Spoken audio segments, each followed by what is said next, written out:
love? What if your sweetness could reach everyone? There'd be no wars. Maybe the birds will sing about your heart. Maybe the trees will whisper the word.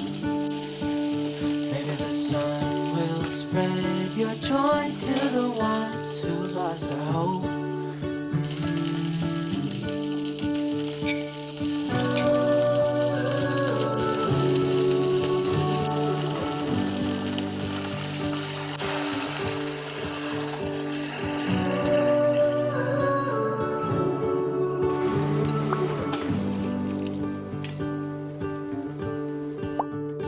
You fill my head with roses. I can't help but dream away. Standing on a field with you and flowers everywhere. Maybe there is a star with your name. One thing I know is that there should be. There is no one who has a heart as pure, no, not like yours.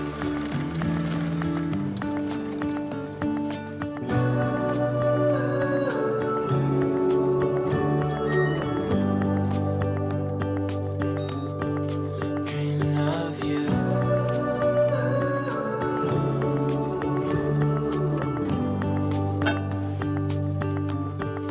Dreaming of you. Dreaming of you.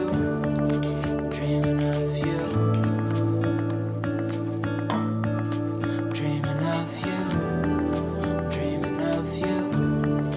Dreaming of you. What if the world had more of your smile? What if the wind could spread your love? What if your sweetness could reach everyone? There'd be no wars.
Hi everyone, welcome back to another episode of Hey Spark. I hope you're doing well wherever you are. Lately, I've been reflecting deeply on the concept of belonging. It's far from casual small talk, yet it's such a closely knitted part of my daily life. And I feel others might also share this experience. While I hesitate to attribute everything to my introverted nature, I often find myself struggling to feel at ease in group social settings. I appreciate different personalities, but can only handle them in small doses. In conversations with more than 2 people, I tend to gradually withdraw, eventually becoming almost invisible. For a long time, this troubled me, leading to frustration, confusion, and even self-questioning. Why am I this way? Am I becoming antisocial? Things started to clear up through conversations with my therapist, who helped me recognize that I don't actually dislike socializing. I simply prefer socializing in specific settings. One-on-one conversations allow me to give my whole attention without the overwhelming cross currents of information exchange in group dialogues. I'm also particularly sensitive to noticing when others get sidelined in conversations, seeing their hesitation to join back in. In these moments of discomfort when I felt I didn't belong, my first instinct was to look inward critically, thinking about what I needed to do to reshape myself so I can fit in. It took time for me to understand that belonging and fitting in are actually opposite ideas that had boxed in my thinking. Fitting in demands meeting external requirements, checking boxes in hopes of acceptance. But belonging happens naturally. There's no checklist of criteria to feel at home.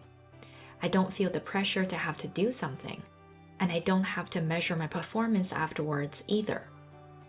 I realized I didn't need to wear myself out trying to please others, especially those who seem determined to find fault no matter what I do. This gave me a different set of lens to look at belonging and how it affects the way I approach my preferences. Preferring intimate conversations doesn't make me antisocial. It means I value depth over breadth in relationships.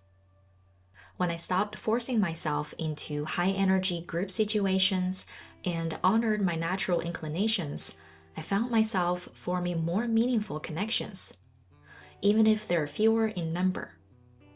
Funnily enough, accepting my own social rhythm helped me notice others who show up in the world in a similar way. It's like we formed an unspoken alliance, understanding each other's need for space and depth without any explanation. This taught me that belonging isn't always obvious or loud. Sometimes it's as gentle as a knowing glance across a crowded room or a heartfelt message shared in quiet moments.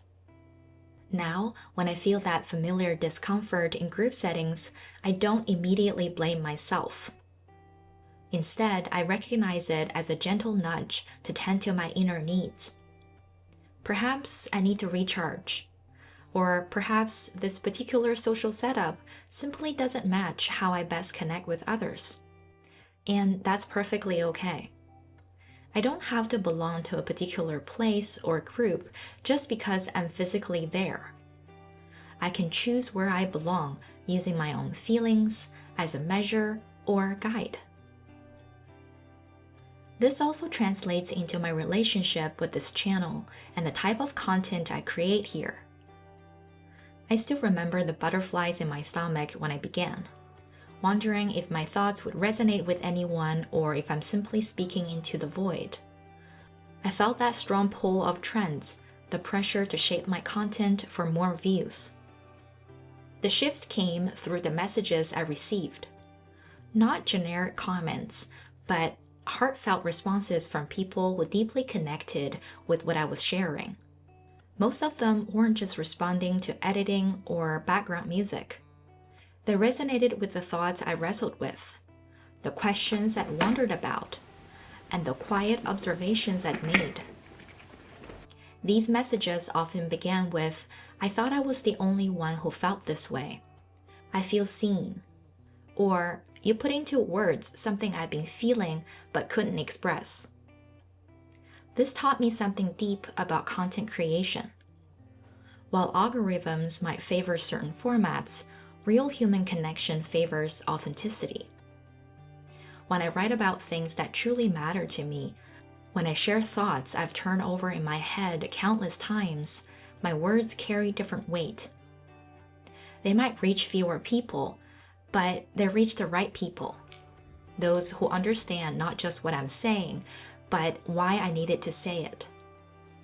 Each message from someone sharing how my words touch them reminds me what content creation can be at its best. Not a performance for views, but a conversation between kindred spirits. I've stopped trying to squeeze my thoughts into trending formats or shape my message in a specific way for broader appeal.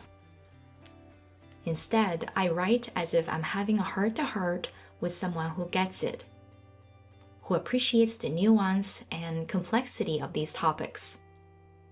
This approach might not lead to viral success, but it creates something far more precious to me: a genuine connection and community.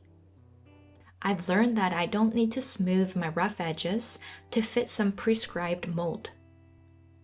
The right audience, my audience, appreciates the depth, embraces the complexity, and values the authenticity of what I share. They're not seeking perfect packaging or trendy presentations. Instead, they're seeking real thoughts and honest reflections, even if they're vulnerable ones.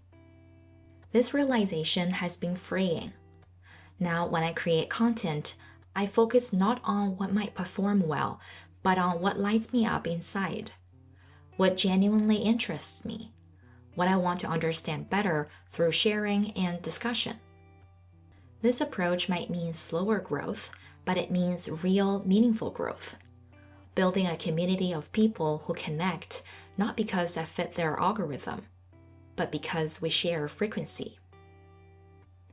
I hope this is helpful to you if you're a small content creator just like me who is thinking about the type of content you want to create or you should create. Or if you're having similar thoughts and questions about belonging in general. We all deserve to feel comfortable in our own skin, without having to reshape, cut, or hide any part of ourselves. You may not feel like you belong where you physically are, but you don't have to be stuck there. You can choose where you belong. It might take you a while to get there, but you can get there.